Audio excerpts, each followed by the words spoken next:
E então, depois dessa introdução, dessa retrospectiva de muitos fatos, de muitas coincidências, nada coincidências, né?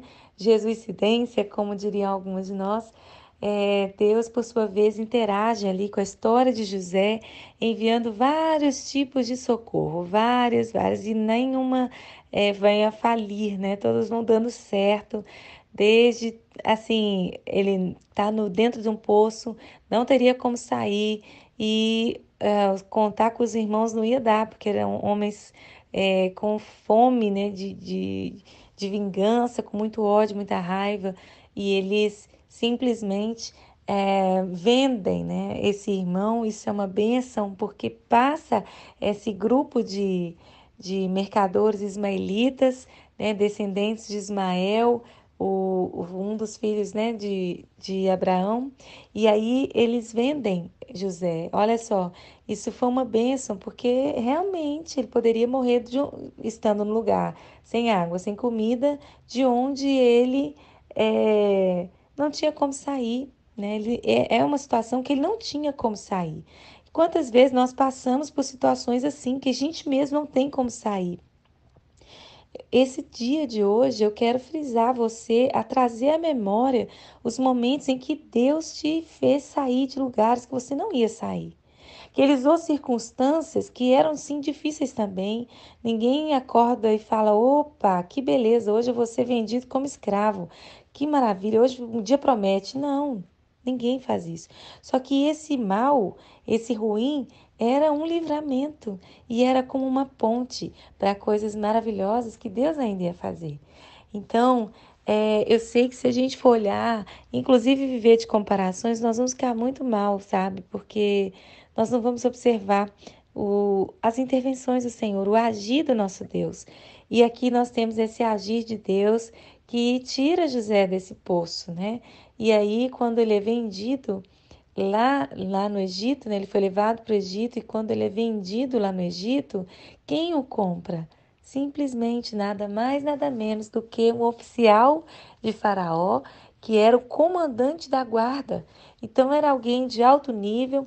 José era escravo, né? Escravo, cabeça baixa. Imagina escravo. Escravo no Brasil, na época, né, da escravidão no Brasil, eles viviam algo em torno de 20 anos.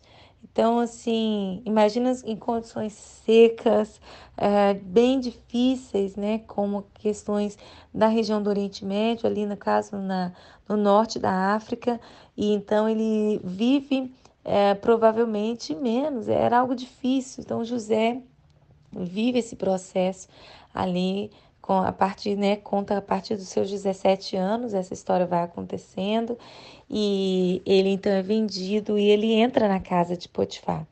Chegando lá, gente, no versículo 2 a gente tem essa expressão clara de que o Senhor estava com José. Nunca esqueça disso. Nunca esqueça disso, sabe? Você precisa ter essa conexão, essa confiança que Deus está com você. Eu não estou falando para você criar uma história. Eu estou criando, eu estou dizendo, estou criando, não, estou dizendo que é para você agora fazer uma avaliação. Deus está ou não está com você?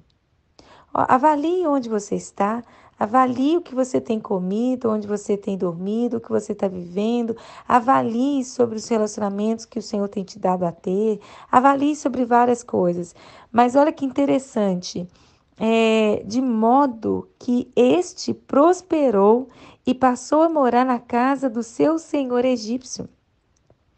Quando este percebeu que o Senhor estava com ele e que o fazia prosperar em tudo o que realizava, agradou-se de José e tornou-o administrador de seus bens. Potifar deixou ao seu cuidado a sua casa e lhe confiou tudo o que possuía, desde que o deixou cuidando de sua casa e de todos os seus bens. O Senhor abençoou a casa do egípcio por causa de José. A bênção estava sobre tudo o que Potifar possuía, tanto em casa quanto no campo. Gente, presta atenção numa coisa. Isso aqui é uma palavra muito reveladora, porque ela vai quebrar o poder da teoria da prosperidade aqui, que tem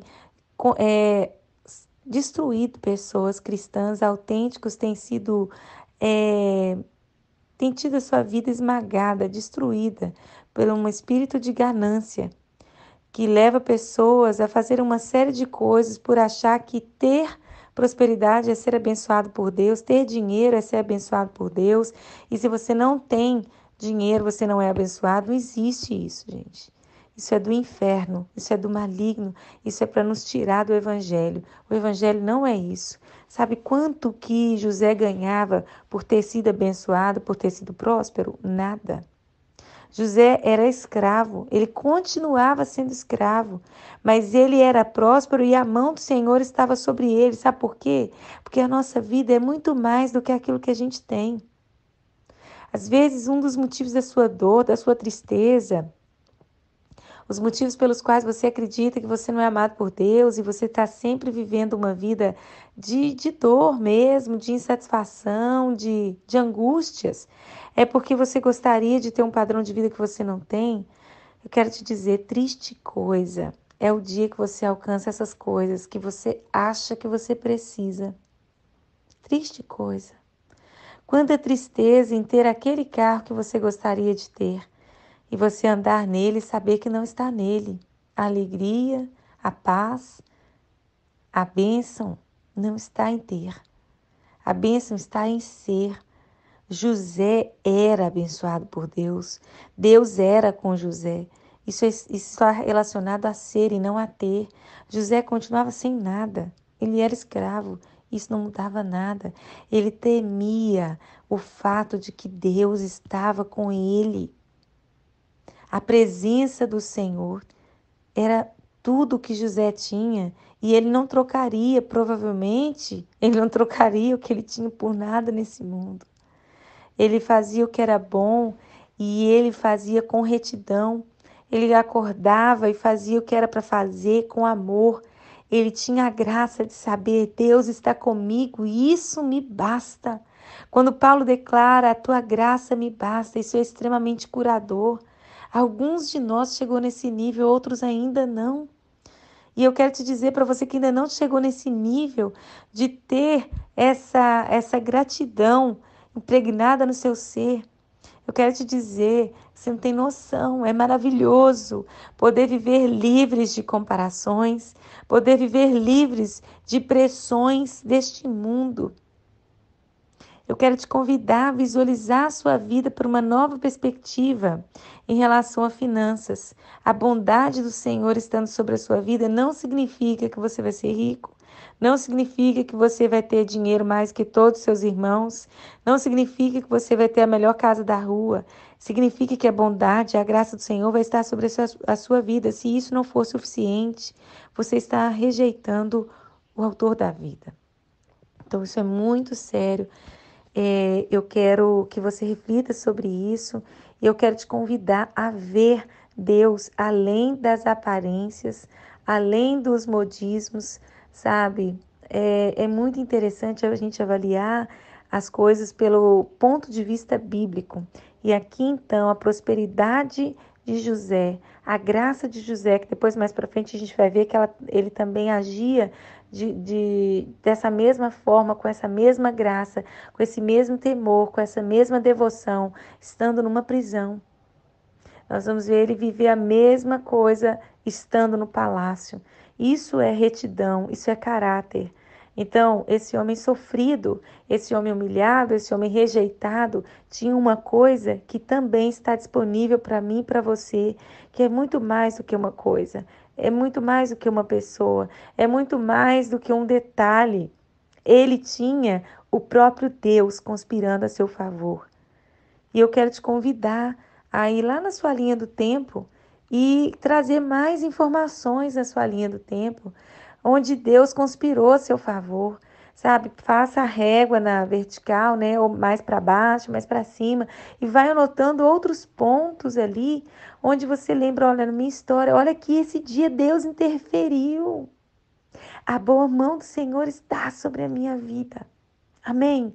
Faça isso, sabe? Avalie esse contexto, avalie essa realidade e abrace a real. Deus está com você.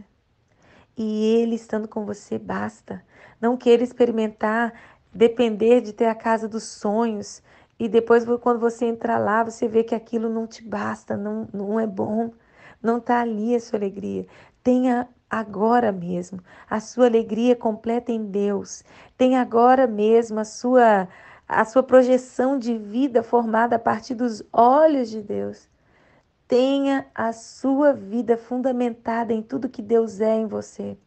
E viva a sua vida exclusiva. Seja confortável na sua vida exclusiva, onde ninguém tem uma vida igual à sua. Fique confortável em saber que você é única, que você é único, que você pode viver o projeto de Deus. Fique confortável em saber que Deus é com você, não importa as circunstâncias. Amém?